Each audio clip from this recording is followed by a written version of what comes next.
Hello and welcome to day number 1 on our journey to our game jam. I'm Mr. Brown from Matheson Ford, and today I'm here to talk to you about the overview of Scratch and to help you get started really. So I've just gone to Google. The easiest way to get to Scratch is just to search Scratch. Of course, you might do this by following the link on our site, but you can just do this just as much. So we can then click on Scratch.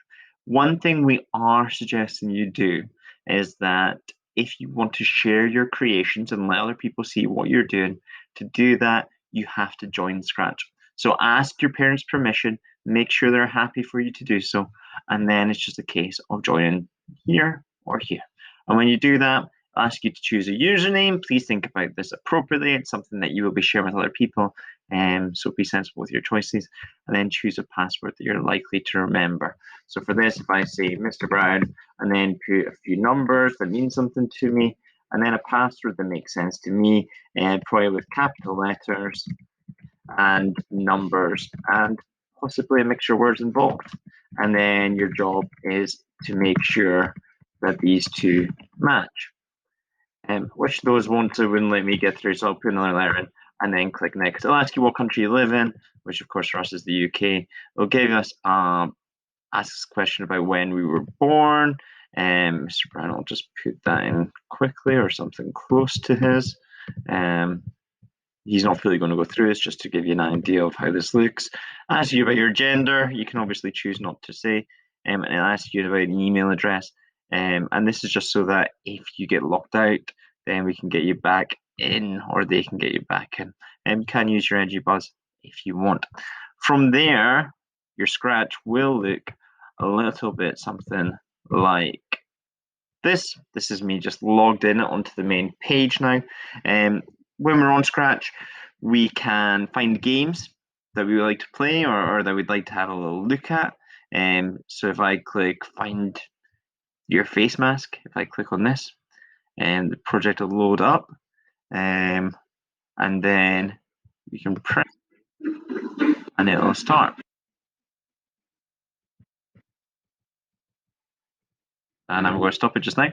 If you really like a game and you'd like to see how it was made, you can come up to the top right and click See Inside. And that'll show you everything that's inside and how they've made it happen when you go through each of the bits. And if I actually go back as well, you can also remix it. So what remixing does is it creates a project version of you. So say you find a game that you really like, something like a Flappy Bird type of game, but you want to make something slightly different. You can then remix it, make it your own way. But the biggest thing we'd expect you to want to do when you're on Scratch is to create something for yourself. So to do that, come up to the top to the button that says Create. Then when we do that, we'll be met. First of all, the first time you log in, you'll actually be given a tutorial. So that's a great place to start watching and finding out a little bit more about this.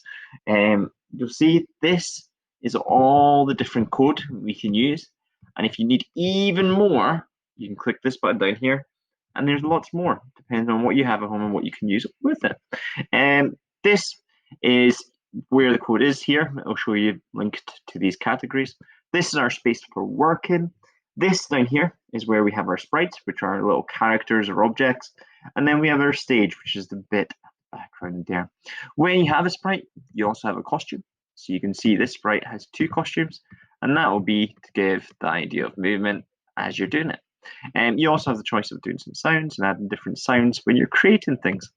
So today, that was the basics of what there is in Scratch. To show you quickly how to get other sprites, which is the other part of today, all we do is click either choose a sprite, or you can paint and make your own sprite, or you can surprise, which will give you a random one, or you can upload a sprite that you've made. And on our site, we've given a site, another website, that has a good tool for creating your own sprites. So if I click choose a sprite, you'll see I get a huge amount of options here that I can choose from. I might go for something sporty, and I might decide, let's go with Dorian, the basketballer. He's looking great. So he comes in, and now I'm able to code him. So really, day one for me is all about you exploring, seeing what happens. My first advice is you probably want to have a control. So when something's happened, so I'm going to say when sprite is clicked, and then you can have a shot of changing some of these things. So let's go to look, and we're going to change color by 25. So now when I come over here and I press my sprite, things start to happen. And you keep playing, so let's say change size by 10. We'll do that, and you'll see as we click, it gets bigger and bigger.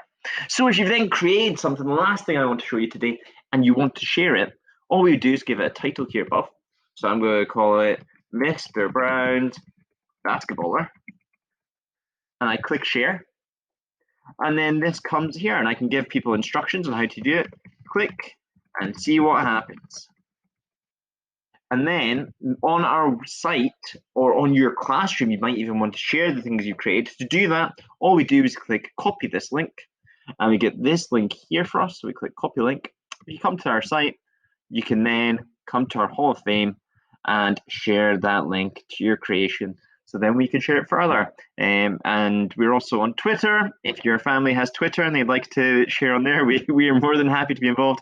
But it'd be really lovely if you start sharing, especially with those peers in your class as well. So today's been a quick overview, and see you in the next few days to do some more exciting things. Bye.